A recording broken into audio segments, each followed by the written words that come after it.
There was something in the air that night that wasn't just the expensive perfume of imported flowers or the blinding glare of the crystal chandeliers. It was a tension, as thin as razor wire, silently slicing through the room while the waitstaff glided between the tables with the flawless precision of trained ballet dancers. And right in the center of that massive ballroom, quiet as a private cathedral, two women faced off.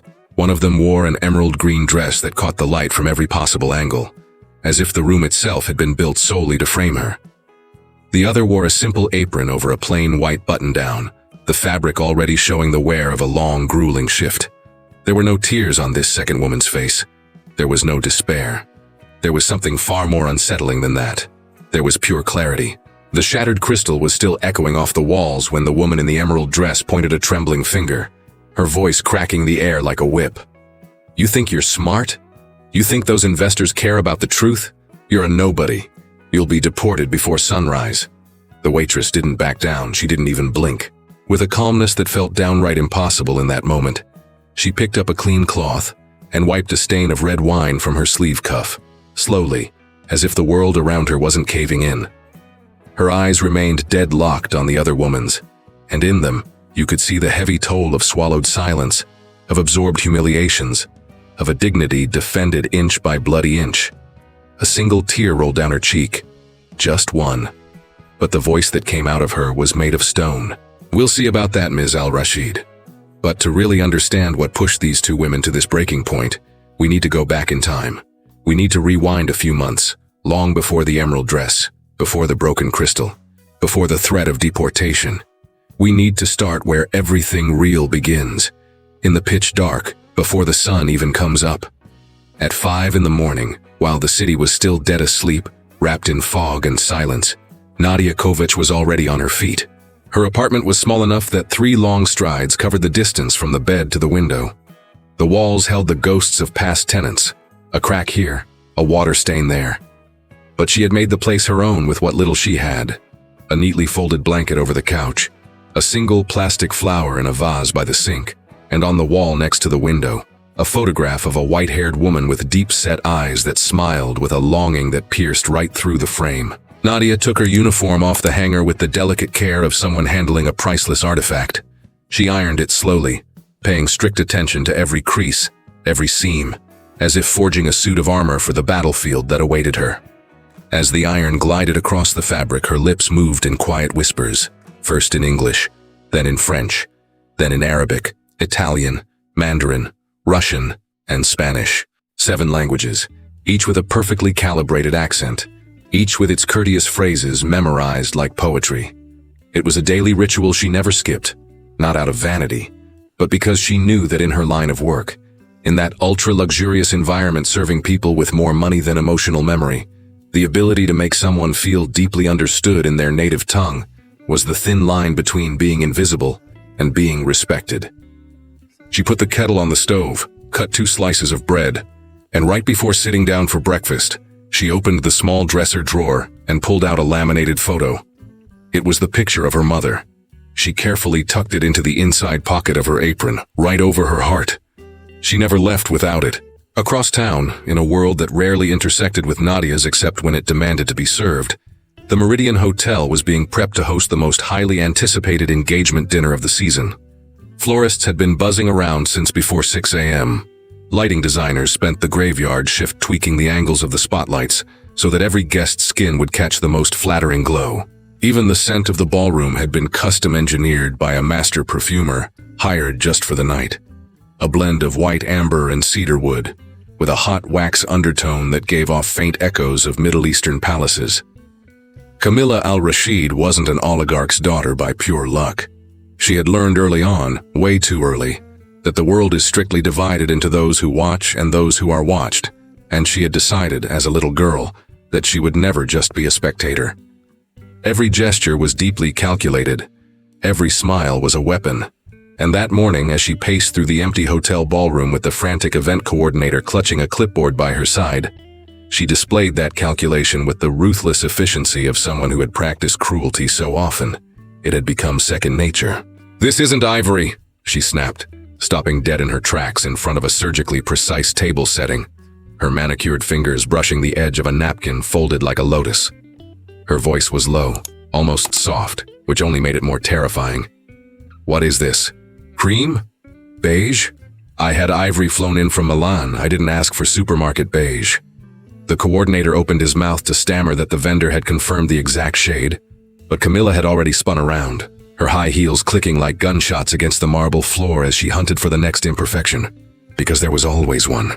That was her twisted game, finding flaws where none existed to keep everyone around her in a perpetual state of edge, permanently desperate to please her, permanently dependent on her validation. At one point, while reviewing the guest list with Arthur, her fiancé, a broad-shouldered guy with an easygoing smile who seemed either genuinely head over heels for her or just blissfully blind to who she really was, it was hard to tell. She made a passing comment that hung in the air like toxic smoke. "The Gulf investors get in tomorrow," she casually noted, not even looking up from the paper. "Khalid and the Vienna group. They're easier to manipulate than the hired help, honestly, as long as you pour the right vintage and smile exactly on cue." Arthur chuckled softly, like it was a harmless joke. Maybe it was to him. But Camilla wasn't smiling. It was in this very ballroom, on this very night, that Nadia crossed into Camilla al-Rashid's crosshairs for the first time. Service kicked off at 8 o'clock on the dot. The floor staff was a crew of 12, and Nadia was the most seasoned veteran among them, 15 years grinding in high-end hospitality across 3 continents, with 2 internal excellence awards that absolutely no one outside those kitchen doors would ever know about. She weaved through the tables with that elite ghost-like presence that only the top-tier servers master over decades. Visible enough to anticipate a need before it's spoken, invisible enough to never disrupt a conversation. The head table seated Arthur, Camilla, and 4 heavy-hitting investors, 2 from the Middle East, 2 from Central Europe.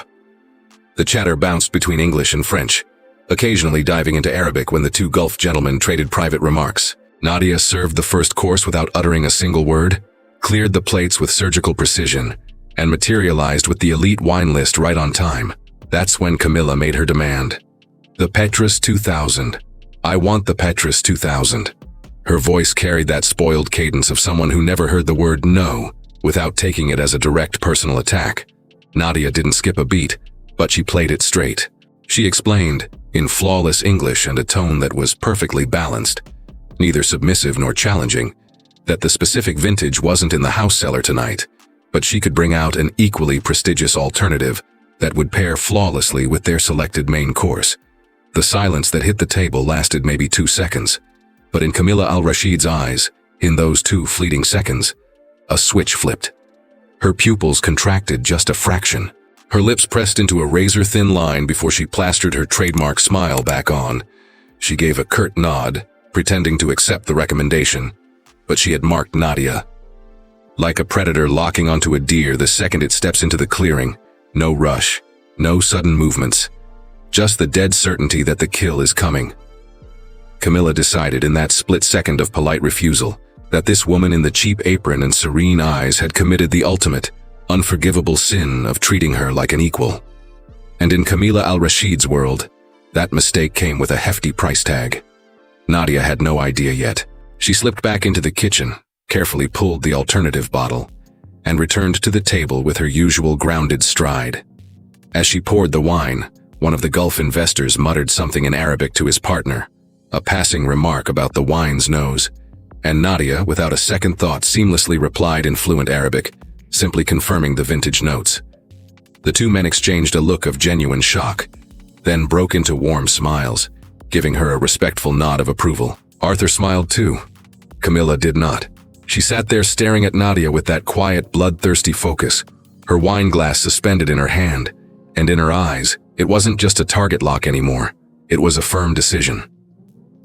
"Now I need you to stick with me, because what happens next is going to heavily test your faith in justice." It's hard to wrap your head around the fact that someone could plot to destroy a life with such cold-blooded arrogance, isn't it? If you feel that same outrage boiling in your chest at this injustice, hit that like button right now to show you're standing on Nadia's side. Because the night was still just getting started, and Camilla al-Rashid had the rest of it to set her trap. Dinner had rolled into its second hour when Camilla al-Rashid decided it was time to put on a show. There was a very specific, heavy quality to the silence right before it all went down. The kind of quiet that isn't just an absence of noise, but a thick buildup of bad intentions. The investors were deep into numbers and development pitches. Arthur was nodding along with the calculated focus of a guy trying to look the part. And Camilla was scanning the room with that frozen, perfectly tuned smile she wore like a mask. But her eyes were tracking something else. They were following Nadia across the floor. When Nadia stepped up to the head table for the third time that evening, balancing a tray with her trademark quiet grace, Camilla raised her hand with a soft, almost sweet gesture, like she was waving over an old friend. "Hold on, I have a special request for you." The shade of her smile had darkened. It was wider now, but there was something venomous hiding right behind it. A sharp, jagged gleam in her eyes that Nadia felt in her gut before her brain could even process it. She stopped, gave a slight, attentive bow of her head, and waited. What poured out of Camilla's mouth next wasn't a food order. It was a full-blown performance. She started speaking in Arabic, but not the polished, formal Arabic you pick up in high-end universities or textbooks. This was a heavy, gritty Levantine street slang, packed with regional dialect phrases that blended everyday grit with biting irony. It was peppered with references to specific, rough-around-the-edges Beirut street markets, mixed in with mocked, overly affectionate diminutives that sounded like pure mockery when ordered in a five-star French restaurant. It was the exact kind of Arabic someone uses when they want the listener to look like an absolute idiot for not understanding, when the goal isn't to communicate, but to publicly humiliate. While she spoke, Camilla kept her eyes locked on the Gulf investors next to her, and a new, conspiratorial smirk crept onto her face, meant just for them. She leaned in their direction and muttered in English, keeping it low enough to sound like a private joke, but just loud enough so Nadia would catch every single syllable. "Let's see if the little immigrant can understand even one civilized language." One of the investors awkwardly looked away. The other forced a tight, polite smile with absolutely zero warmth, the exact face people make when they're trapped in an embarrassing situation and don't know where the exit is. Arthur stared down into his wine glass like the answers to the universe were drowning at the bottom of it. Nobody said a word, and Nadia just stood there, tray in hand, letting the dead air stretch out for a second. Her eyes widened just a fraction. She dropped her gaze. When she finally spoke, her voice had completely changed. The flawless, crisp English from before was gone, replaced by something broken, stuttering, like she had to fish the words one by one out of a deep, dark well of panic. I'm so sorry, ma'am, I don't understand." Camilla let out a long, overly theatrical sigh, weaponizing the exhausted patience of someone who wants everyone to know exactly how wildly inconvenienced they are. She propped her elbow on the table, rested her face in her open hand for a beat, and then looked around the room like she was gathering a jury to witness this sheer absurdity. The neighboring tables, drawn by the spectacle, instinctively turned to watch. "This is ridiculous." Her voice had jumped a few decibels. It wasn't a scream, but it was projected, perfectly calculated to echo across the room without making her look hysterical. "I make one simple request, one incredibly basic request, and she looks at me like I just asked her to fly to the moon." She paused, letting the sting settle in. "It's an absolute embarrassment. You people need to hire staff who can actually speak the language of this country. It's the bare minimum." The floor manager was there in under 60 seconds. He was a middle-aged guy with that specific eager posture you only develop after decades of catering to the ultra-rich, always leaning slightly forward, smile permanently glued on, driven by the pure survival instinct to fix a problem before even figuring out what it is. He listened to Camilla with intense focus, nodding furiously, and then slowly turned to Nadia with a look she had seen a million times before. It wasn't anger. It was much worse. It was the dead-eyed look of a man who knows he has to throw someone under the bus to save the night. "Nadia," he muttered, his voice dropping low, bleeding with a mix of awkward pity and a direct order. "Please." And Nadia knew exactly what was being asked without him having to say it out loud. She understood because she had swallowed down versions of this exact same request before, in other high-end joints, in other cities, in other moments where being the most defenseless person in the room meant you were the first one shoved out the door the second a VIP's ego got bruised. She lowered her head. Her shoulders, which were always so perfectly squared, so intensely controlled, began to tremble slightly. And it wasn't an act. It was the raw, physical reaction of a body buckling under the weight of something the brain was desperately trying to suppress. She spoke in a tiny, paper-thin voice, barely above a whisper, talking to the empty space between her shoes. "I am so sorry for my incompetence, ma'am. I am just a waitress." The entire ballroom had flatlined. It wasn't that elegant, ambient quiet from earlier. This was a thick, suffocating silence, the kind that makes your skin crawl but nobody knows how to break. One of the Middle Eastern investors pressed his lips into a tight, hard line. He stared at Camilla with a look that had completely shed its polite diplomatic polish. There was something in his eyes that looked like deep, calculating reevaluation, like he was rapidly recalculating everything he thought he knew about the woman sitting next to him. But nobody spoke. Nobody got out of their chair. Nobody stepped up to say that this was way out of line, undeniably cruel, or just plain pathetic behavior for one human being to inflict on another. The manager gave a quick, sharp nod toward the double doors, and she walked away, still holding the silver tray, head still bowed, with that single stubborn tear still trapped somewhere behind her eyes. Camilla picked up her crystal glass and took a deeply satisfied sip, like she had just swatted a fly. Out in the narrow, dimly lit hallway connecting the floor to the kitchen, far from the blinding chandeliers and the imported amber scent, Nadia pressed her back against the freezing wall and stood dead still for exactly 6 seconds. Not a second more.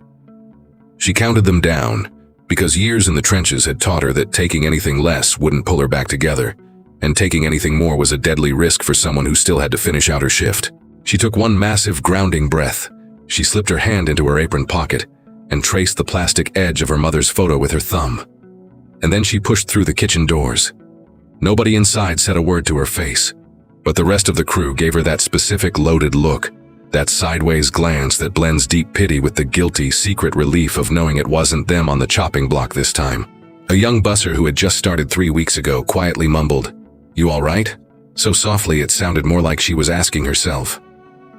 Nadia gave a curt nod and immediately moved to prep her next tray. Because that was the job. That was the survival mechanism she had drilled into her soul over 15 years, in an industry that exploited her talent, but never had any intention of truly paying for it. She kept moving. She kept coming back out. She refused to give the bully the sick satisfaction of watching her break, but as she silently stacked the china, a seismic shift had happened inside her, not in her posture, not in her speed, not in her face. It was entirely internal, dead quiet, the kind of absolute shift that only happens when a person realizes they haven't hit the limit of what they can physically endure, but the limit of what they are willing to endure. Those are two very different things. Enduring is just surviving. Deciding you are no longer willing to take the hit is something else entirely. It's a choice.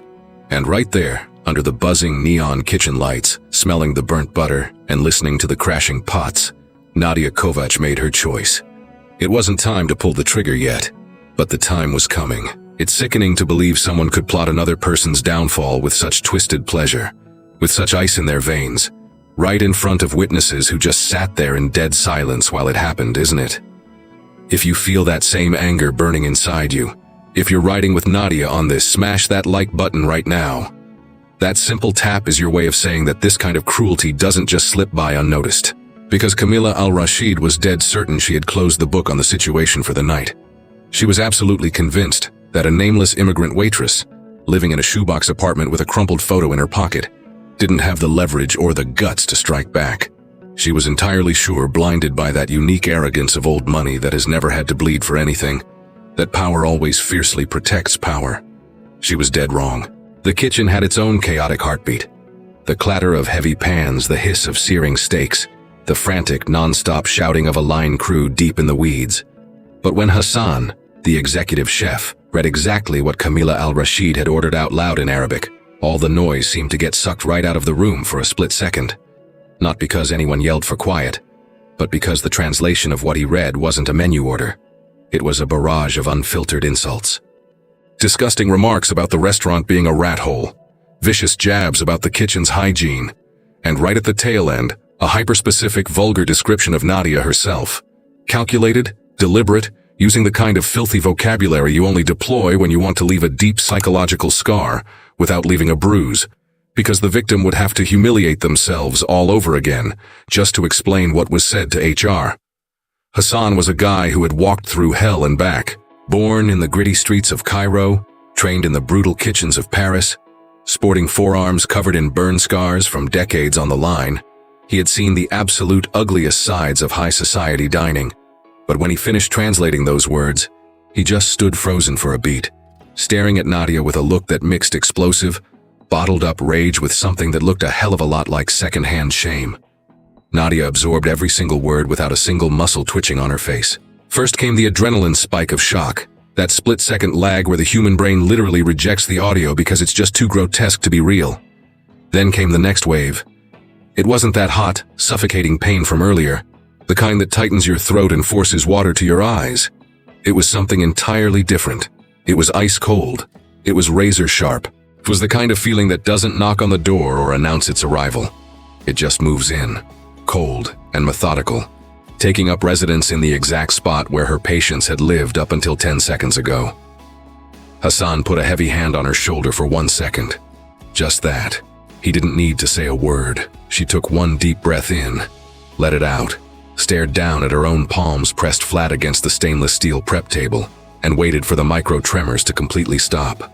The second they did, she squared her shoulders, smoothed out the wrinkles in her apron, and grabbed the plate that had just been plated, a basic, perfectly executed dish that matched the literal translation buried underneath all the radioactive poison wrapped in Camilla's words, and she walked right back out into the dining room.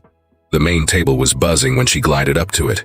Camilla was halfway through some dramatic story, waving her hands around, while the two European investors flashed those tight, polite smiles you use when you're deeply uncomfortable, but refuse to be the first one to ruin the vibe. Arthur was swirling the expensive wine in his glass, looking at his fiancée with that specific, defeated look Nadia had seen 1,000 times in men who are addicted to toxic women. A messy cocktail of awe and deep embarrassment that never quite finds the spine to actually do anything about it. Nadia set the plate down exactly in front of Camilla with her usual flawless, ghost-like precision, took one step back, and waited. Camilla stared down at the food. Then she looked up at Nadia. And then, riding the sick high of a bully who thinks they just won a turf war and wants to take a victory lap in front of the crowd, she turned to the investors with a massive, teeth-baring grin. Finally. She projected her voice so it would effortlessly bleed over to the adjacent tables. I was honestly starting to think this place exclusively hired the uneducated and the hopelessly lost.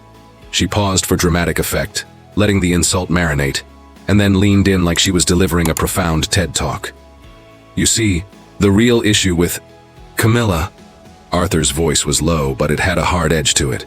He put his hand over her forearm, applying a firm pressure that was half a desperate plea and half a direct warning. That's enough. She snapped her head toward him with a look that lasted maybe a millisecond. Pure, unfiltered shock, like she couldn't believe the dog had just barked back at her. And then she violently jerked her arm away with a sharp, dismissive flick, like she was swatting a mosquito. Her face instantly snapped back into place, but there was a rigid, dangerous tension locked in her shoulders, now that wasn't there 10 seconds ago. She looked dead at Nadia, and Nadia looked dead back at her. There was an electricity in that 2-second stare down that was infinitely heavier than anything that had come out of anyone's mouth all night, because Nadia didn't break eye contact. Not this time. She stood planted exactly where she was, hands neatly folded over her apron, shoulders perfectly leveled, spine steel rod straight, and her eyes, those eyes that had absorbed so much garbage all night long, drilled right into Camilla's pupils with a dead calm intensity that was genuinely terrifying. Camilla felt the shift, and she hated it. So she leaned hard into the table, elbows planted, the smile crawling back onto her face but with a completely different energy now, uglier, exposed, like a switchblade that had just been flicked open. Actually, you know what? This is completely unacceptable. She dragged the words out, chewing on every syllable. Tell me something. Do you even have the slightest clue what I ordered in Arabic? Or did you just take a wild guess based on context? She tilted her head slightly, the smile stretching tighter. Because from where I'm sitting, you took a shot in the dark, and now you're just standing there staring at me like you actually have something to say for yourself. A beat. You are a fraud. A pathetic, totally incompetent woman who needs to pack up and go back to exactly where she came from. The entire ballroom flatlined. It wasn't the kind of quiet that happens when people just aren't paying attention. It was the exact opposite. It was the suffocating, pin-drop silence of 100 people paying way too much attention and having absolutely no idea what to do with the train wreck they were witnessing. The low hum of conversation at the neighboring tables had been snuffed out one by one, replaced by that tense, collective holding of breath that happens when you watch someone cross a line they can never uncross in public. One of the Gulf investors slowly placed his silver fork down on his china. His eyes were locked on Nadia. It wasn't pity. It was hyper-focused attention, and that was the exact moment Nadia Kovic opened her mouth. Not in broken, stuttering English, not in a panicked whisper. She spoke in Arabic, in the exact same gritty Levantine street dialect Camilla had weaponized against her, matching the cadence perfectly, matching the fluency, hitting every single filthy regional slang word right on the beat. She repeated Camilla's original order verbatim, with a terrifying, flawless playback that was an atomic bomb of a response all on its own, instantly nuking any possible excuse of a misunderstanding. And then, without raising her voice a single decibel, without dropping her dead-eyed stare, she translated it, in crystal-clear English, for the entire table to hear. Every brutal insult, every vile comment about the kitchen, every disgusting, vulgar word that had been spat out to tear her down. She laid it all out without a stutter, without an ounce of theatrics, with the cold, surgical detachment of a lawyer reading a damning verdict into the official record. And the second she finished the translation, she slowly turned her gaze to the two Middle Eastern investors and told them, in flawless, high-level formal Arabic, with absolute, genuine respect, that she was deeply sorry they had been dragged into such a garbage situation and forced to sit through it. One of the investors responded back in Arabic. It was low, it was brief, but it was undeniable. He was directly praising her ironclad composure. The other investor slowly turned his head to look at Arthur, and whatever diplomatic, polite mask he had been wearing all night was completely gone. Camilla was frozen solid in her chair. For the very first time all night, and honestly maybe for the first time in years, the arrogant smirk had been completely wiped off her face. It hadn't been replaced by rage, or even embarrassment. It was just a blank, terrifying void, the look of a predator whose camouflage just got ripped off and hasn't figured out which face to put on next to survive. Arthur had half risen out of his seat, his eyes bouncing frantically from Nadia to Camilla, then back to Nadia, and the look painted across his face was finally starting to resemble, at long last, brutal comprehension. That was the moment Camilla snapped back to reality, but the reality check came way too late, and she knew it, and that cold realization mutated her. The woman who aggressively pushed herself up from the table right then wasn't the untouchable, calculated socialite from an hour ago. She was something unhinged. It was raw, bleeding ego. It was a crumbling empire. It was the thrashing panic of someone who feels the steering wheel snap off in their hands and tries to violently yank the brakes. She pointed a shaking finger right at Nadia's face. And she spat out the exact words that kicked off this whole story, screaming about deportation, screaming about the VIP investors, screaming about how Nadia was absolutely nothing, and the crystal glass shattered violently against the back wall, and Nadia stood her ground with that one single tear tracking down her face, and her voice of stone simply replied, "We'll see about that, Ms. Al-Rashid." Because Nadia already held the cards that Camilla didn't even know existed yet. She knew that one of those Gulf investors, the exact same guy who had just praised her composure in Arabic, was the primary financial backer, keeping 3 of the Al-Rashid family's biggest development projects afloat for the last 2 years. She knew he had been quietly tapping away on his phone under the table, while Camilla was throwing her unhinged tantrum. She knew that multi-generational billion-dollar reputations can burn to the ground in 60 seconds, and sometimes all it takes to strike the match is one witness with a rock-solid spine and an internet connection. And she knew, above everything else in the world, that she had never been just a waitress. Now I'm asking you, if you were in Nadia's shoes, would you have forgiven her?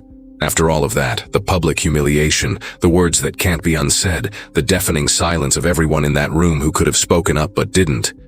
Would you have extended a hand to Camilla Al-Rashid? Or would you have taken justice into your own hands?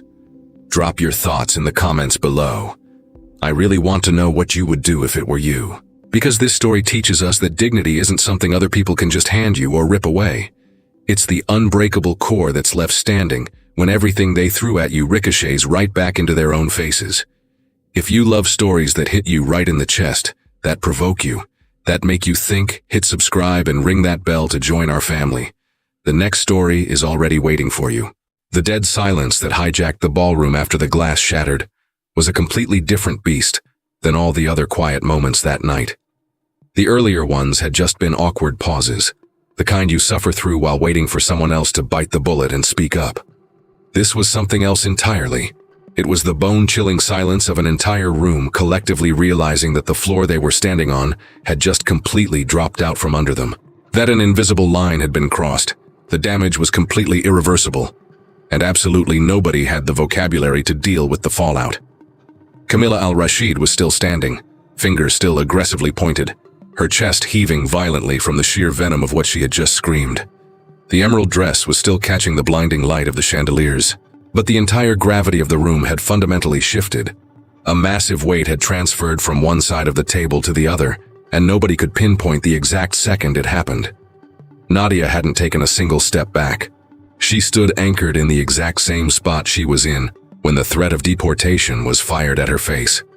And slowly, with a terrifying, methodical deliberation that seemed to stretch time itself, she straightened her posture. It wasn't a cheap cinematic move. It wasn't some dramatic movie transformation with a swelling orchestra.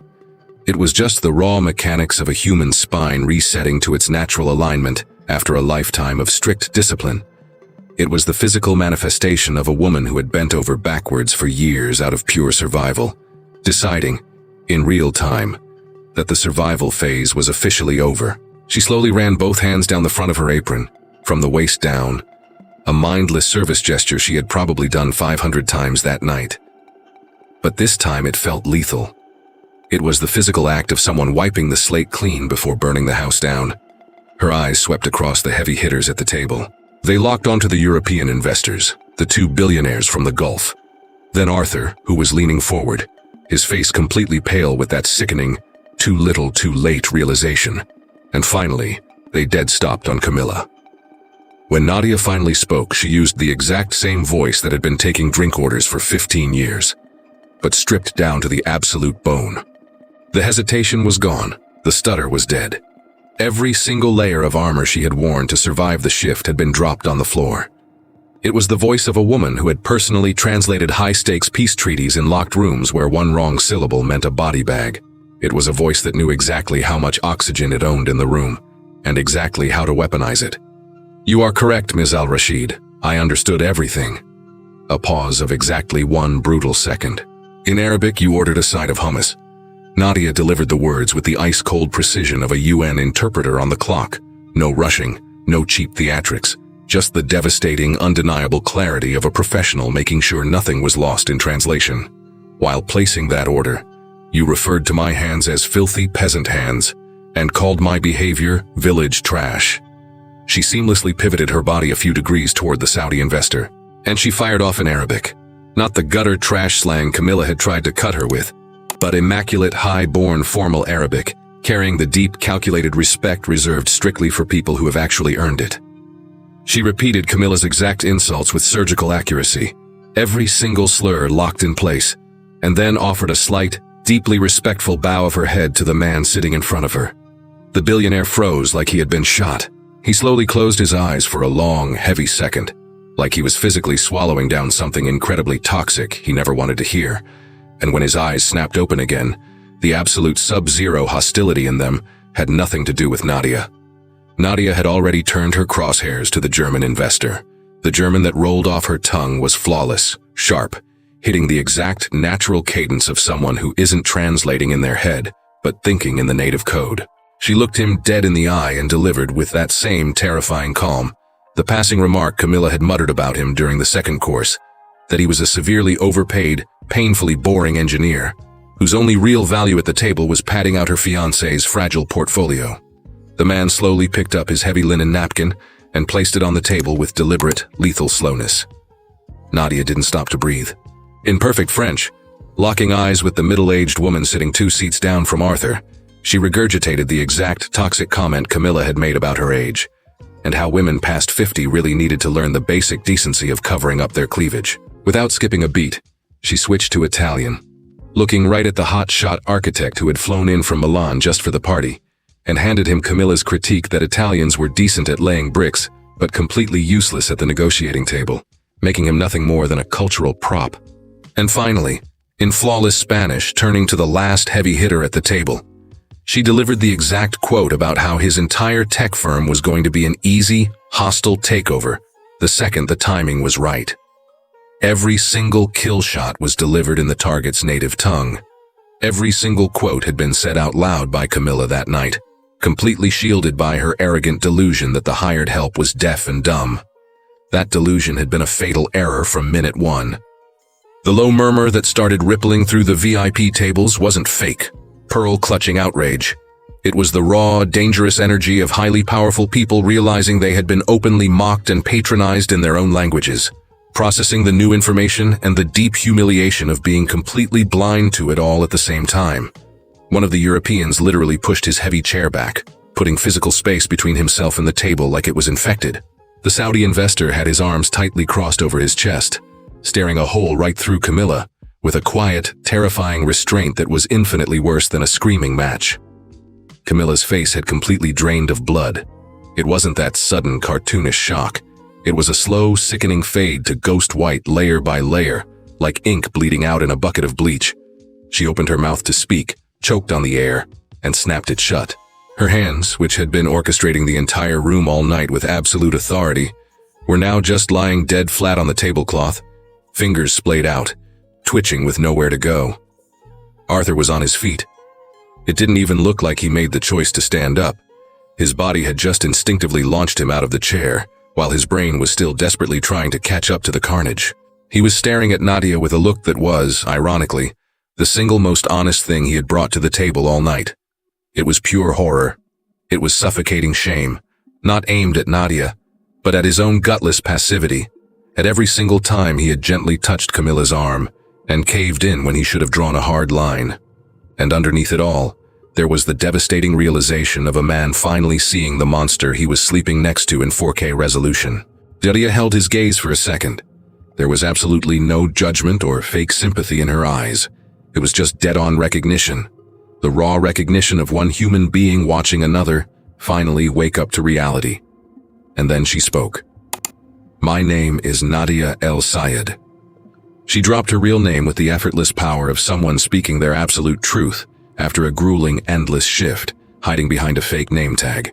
There was no desperate need for applause in her tone, no dramatic pause for effect. It was just a woman casually reclaiming the crown she had temporarily left in the locker room.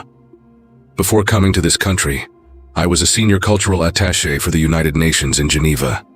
The silence hovering over the wreckage of the table suddenly felt 100 times heavier. "I interpreted high-level peace treaties. I sat in secure rooms where every single word had to be handled with deadly accuracy, because slipping up on one syllable could trigger a war that took a decade to put down." She spoke with an unhurried, grounded rhythm, needing exactly zero validation, just calmly laying out the undeniable facts. "I chose to walk away from that life. I wasn't fired. I wasn't forced out. My mother was dying, and I needed to be with her. This apron put me exactly 10 minutes away from the ICU where she's been fighting for her life." A split-second pause. "She is in recovery. She gets discharged next week." There was a tiny, genuine spark of warmth in that last sentence. Barely there, but completely real. Nadia slowly turned her head back to Camilla, and the look on her face was the absolute last thing Camilla al-Rashid was mentally prepared to deal with. There was no screaming rage. There was no arrogant victory lap. There wasn't even the smug satisfaction of someone who just dropped a nuclear bomb on their bully. What was sitting behind Nadia's eyes was something infinitely more crushing than any of those things. It was pure, unfiltered pity. The real kind. The kind that doesn't need to step on your throat to feel 10 feet tall, but just looks down at you with a quiet, heavy sadness, instantly recognizing how fundamentally broken and empty a human being has to be to build their entire personality around making the waitress feel small. "You didn't humiliate a waitress tonight, Ms. Al-Rashid." The voice never wavered. It stayed cold. It stayed clear. "You showed your fiancé and every single one of his financial partners exactly who you really are." There wasn't a single word left to say. The sentence had flatlined, and Nadia El Sayed didn't need to add a single period to the end of it.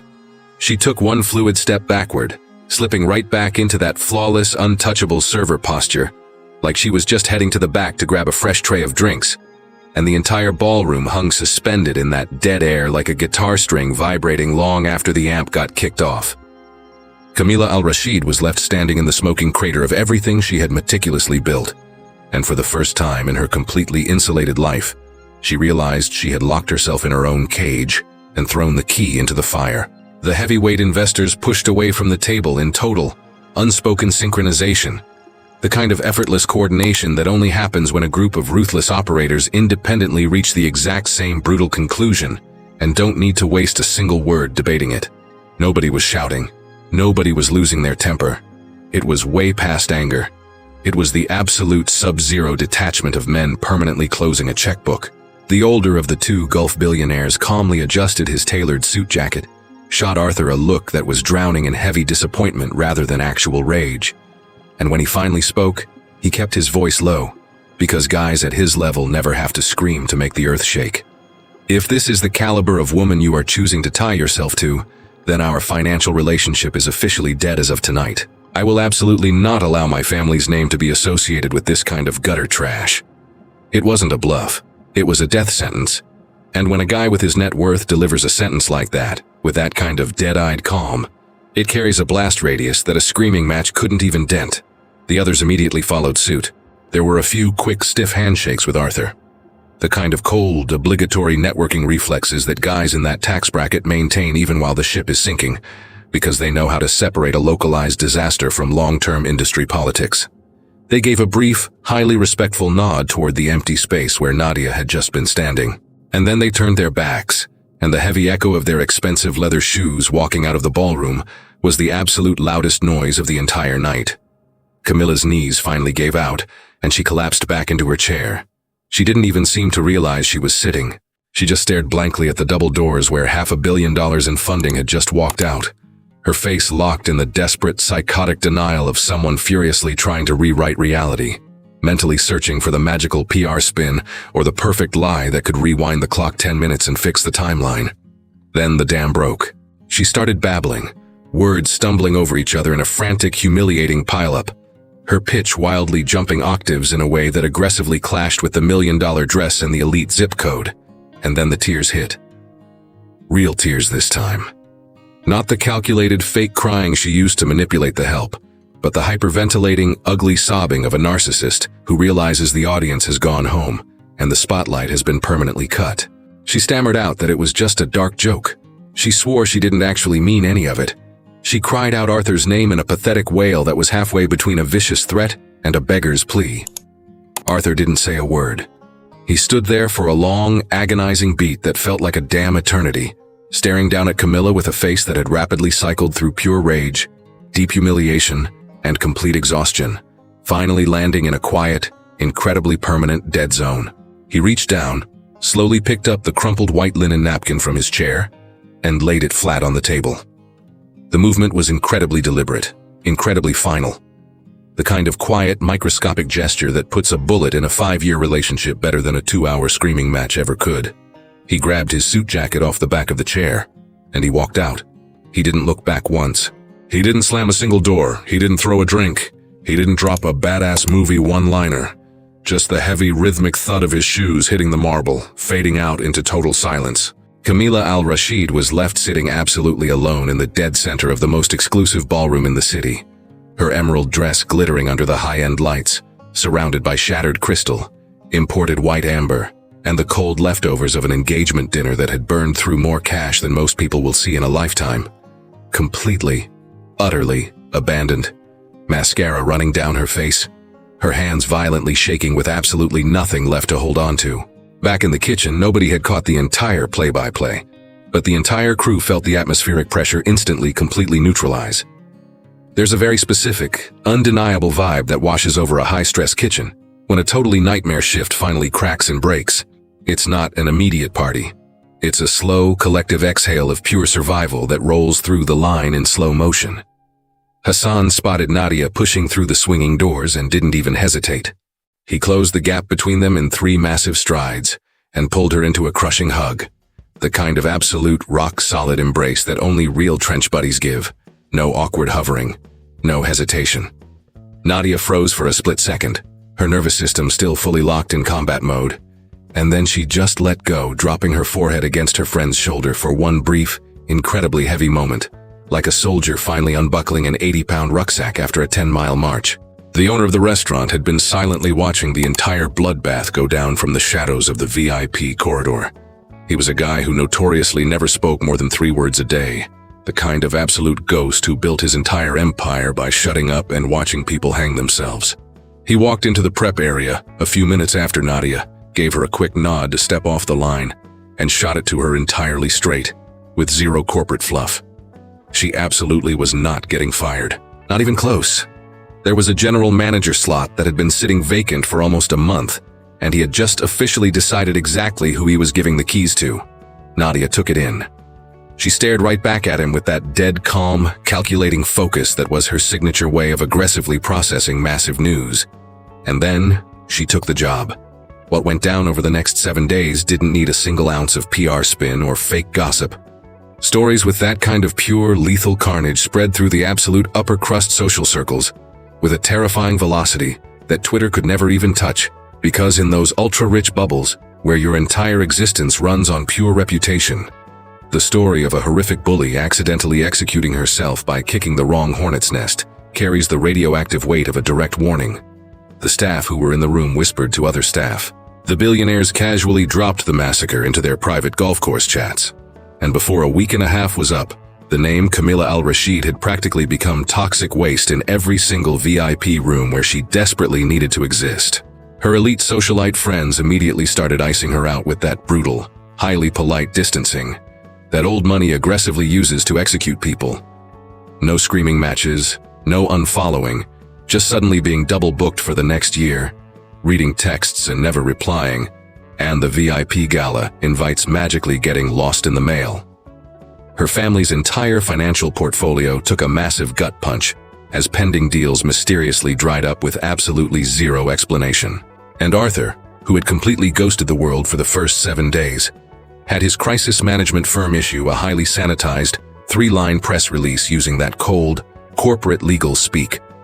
The engagement had been permanently terminated due to fundamentally irreconcilable moral differences.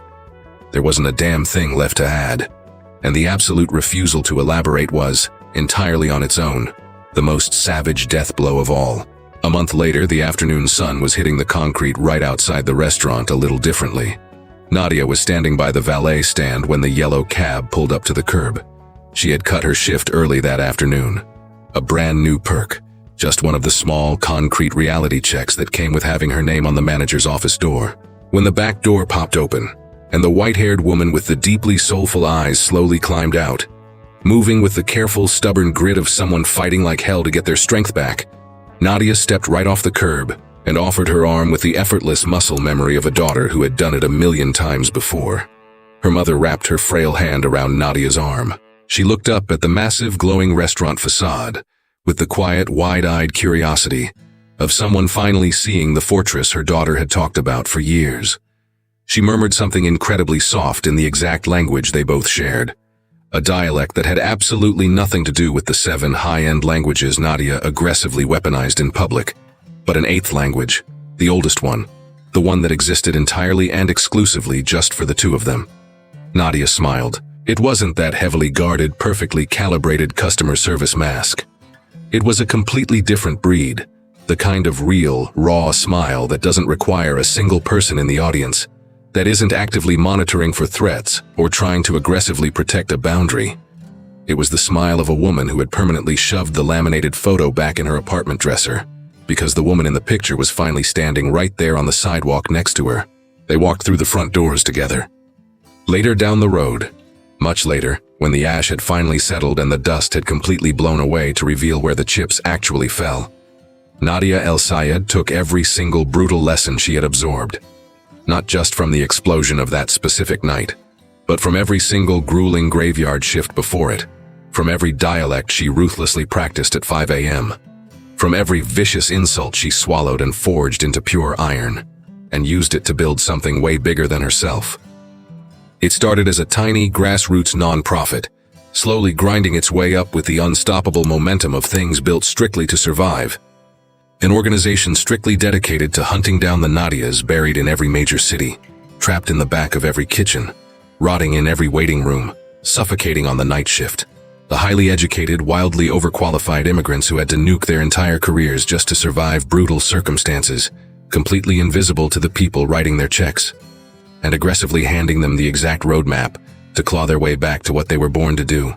Camila al-Rashid spent the entire following year trapped in a suffocating avalanche of federal financial audits, dealing with the terrifying, inescapable reality of karma, finally knocking on the door to collect a debt she had dodged for way too long.